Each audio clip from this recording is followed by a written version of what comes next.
The nucleotides are linked together to form a strand of DNA.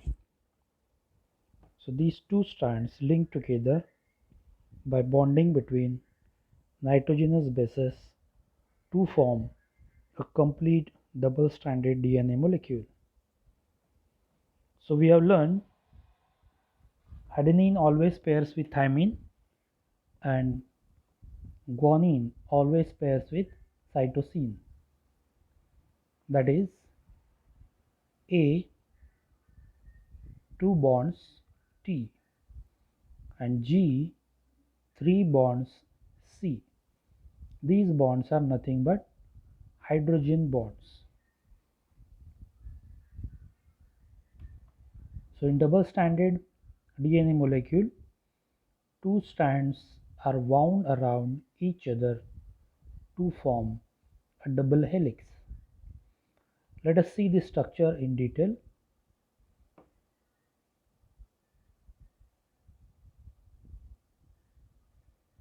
This is the helical structure of double-stranded DNA. This is one strand,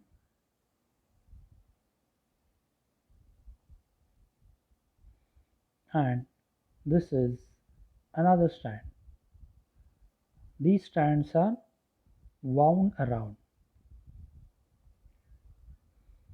This red ball, it is sugar, and in between these two red balls, that is phosphate. That is called as phosphodiester linkage. And these lines in between, these indicates nitrogenous bases which are linked together with the help of hydrogen bonds. Let us see the structure in detail. This is a nucleotide that contains adenine as a nitrogenous base. So you can take a paper and try to draw the structure of double-stranded DNA molecule. So this is the monomeric unit of DNA, that is nucleotide. A nucleotide consists of phosphate, sugar and nitrogenous base. Here this nitrogenous base is a purine, that is adenine. So if you go back and see the structure of ribose sugar, that is pentose sugar, which is described under the topic of carbohydrates, and check out the numbers of carbon atoms. Here it is carbon number 1, 2, 3, 4, and here carbon number 5. So we can note here that at carbon number 5 it is attached to a phosphate group. Carbon number 1 is attached to adenine, that is carbon number 1 is attached to nitrogenous base. Carbon number 2 is free, that is it contains HH in case of DNA. This carbon number 3, it is HOH. So here at the bottom it is OH. So these things are very important in order to draw a proper structure of strand of DNA. First draw this pentose sugar, then at this first carbon show the presence of a nitrogenous base.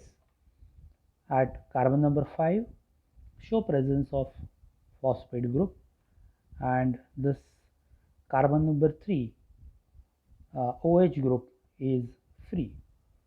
So this is how draw the structure of this nucleotide on paper. Now then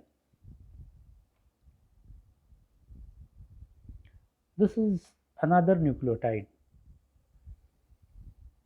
which is containing this cytosine. So again you can draw the same structure. Sugar, first carbon, nitrogenous base, here it is cytosine. Carbon number 5, phosphate group, and carbon number 3, OH group. Now let us see the binding of this nucleotide with this to form a dinucleotide. So this phosphate group, it will bind to this OH group at carbon number 3 of this deoxyribose sugar, and there will be formation of this bond, and that bond is called as phosphodiester linkage. So this nucleotide, it will bind to this nucleotide through this bond, phosphate and OH, like this.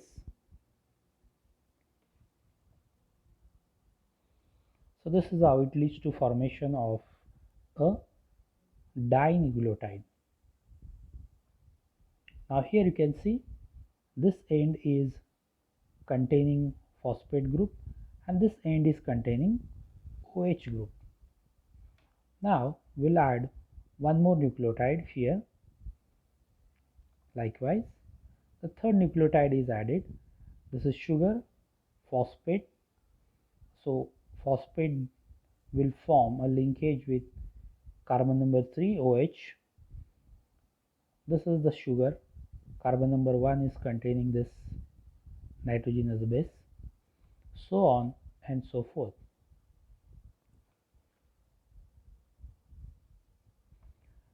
This bond is a covalent bond which is called as phosphodiester bond. So this is how we can draw a structure of one strand of DNA like this. So this strand has 4 nucleotides with 2 ends.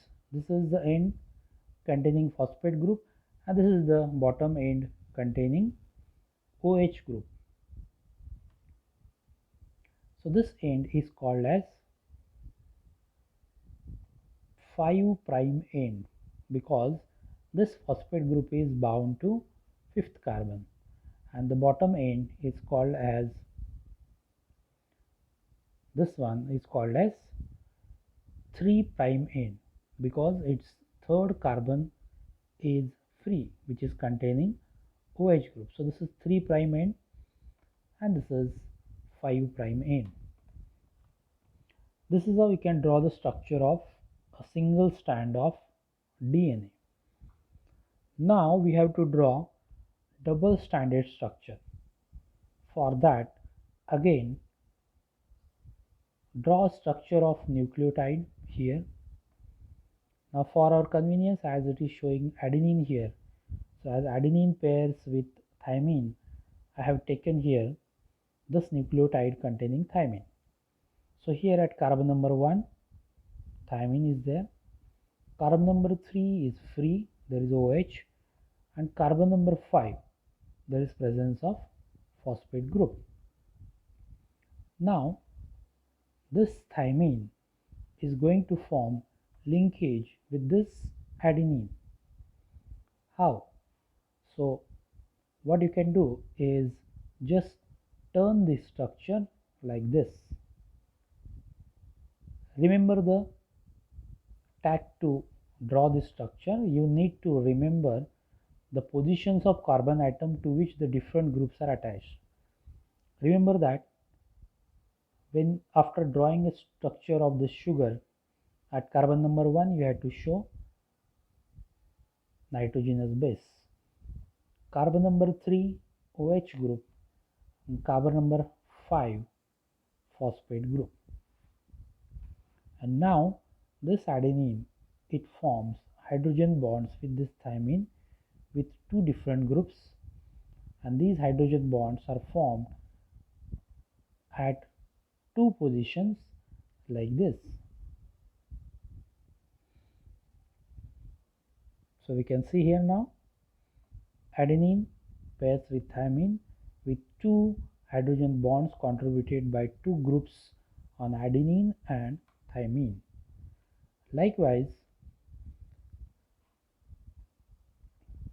take another nucleotide, phosphate, sugar, base. Turn it, you can see carbon number 1, nitrogen is base, carbon number 3 is free, carbon number 5, phosphate group, and as here it is cytosine, so cytosine always pairs with guanine like this.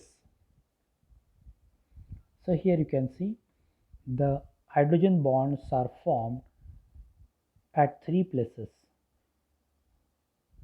here, here and here. So there are formation of three hydrogen bonds. So C, three bonds G. Likewise, you can show the structure of one more nucleotide here. This is how you can see now the structure of double-stranded DNA. A small portion is complete like this. So this is one strand and this is another strand. What you note here is that this strand is in one direction and this strand is in opposite direction. This means that these two strands are anti-parallel to each other. So anti-parallel means the direction is of this nucleotide chain and this nucleotide chain. It is parallel but in opposite direction. Let us see what are these directions. This is called as 5' end where the phosphate group is attached, and this is bottom end is called as 3' end where OH group is there. So the direction of this strand is 5' to 3', and this second strand, where is the 5' end? It is at the bottom here. And where is 3' end? It is at the top. So the direction here in this case is just opposite to earlier strand. So that is why we call that these two strands are anti-parallel to each other. This is how we can draw the structure of double-stranded DNA molecule.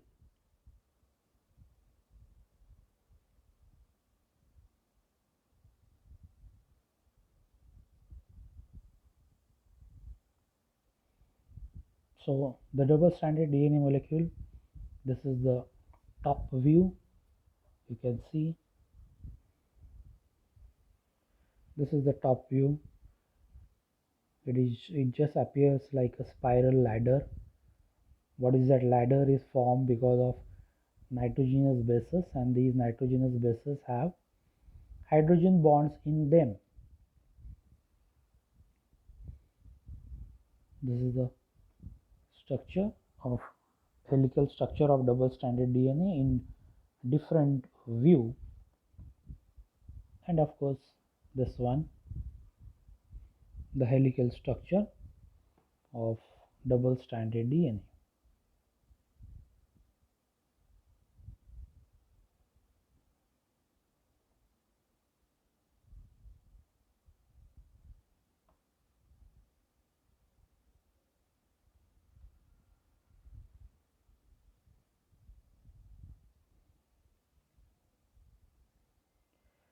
This is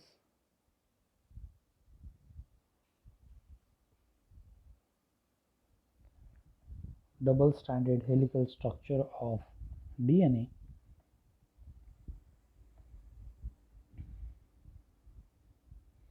And this is the 5' end of one strand and 3' end.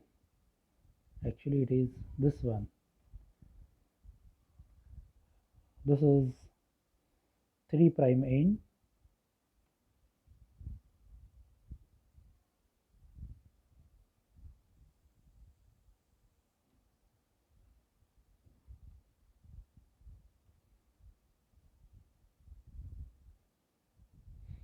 yeah, this is 3' end and this is 5' end. This is the double helical structure of double-stranded DNA.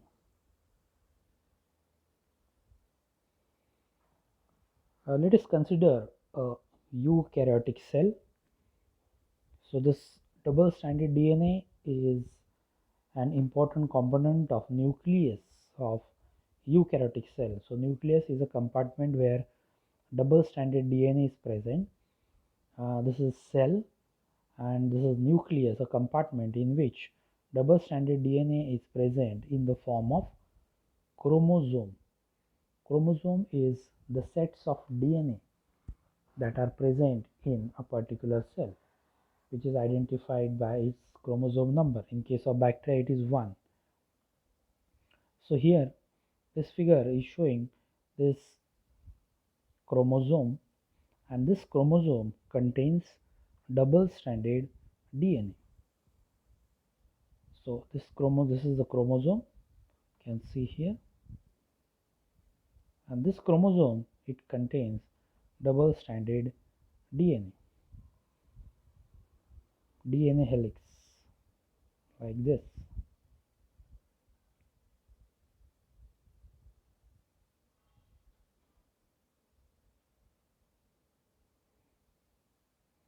So you can note that this double-stranded DNA is wound in a compact manner in this chromosome, which is present in the nucleus. So if we unwind it, so if you go on unwind it, you can find that this double helix, which is bound together with the help of all these are this ladder thing, is hydrogen bonds present between nitrogenous bases, as we have discussed earlier, like this. So these are called as the base pairs, ATGC. So here you can see further that this is phosphate sugar backbone.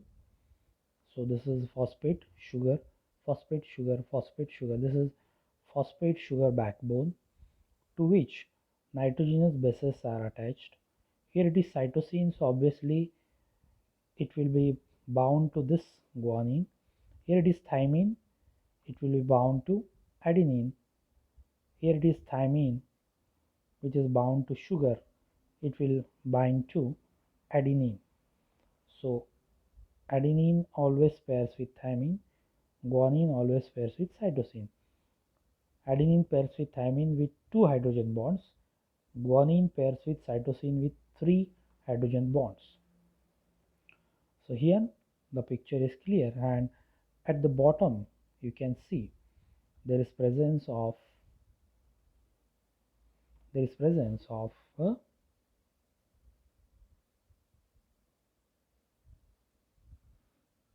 hydrogen bond at the bottom. Here this sugar at its this is carbon number 5, this is 4, and at the bottom it is carbon having OH group.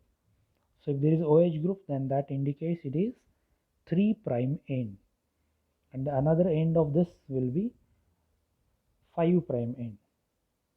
So this is one strand, this is another strand running in opposite direction. Therefore you can see that this sugar has to be attached to a phosphate group. It is not shown here, but here it is phosphate group. So this is 5' end and this is 3' end.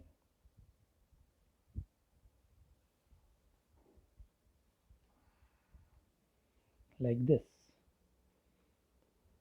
So here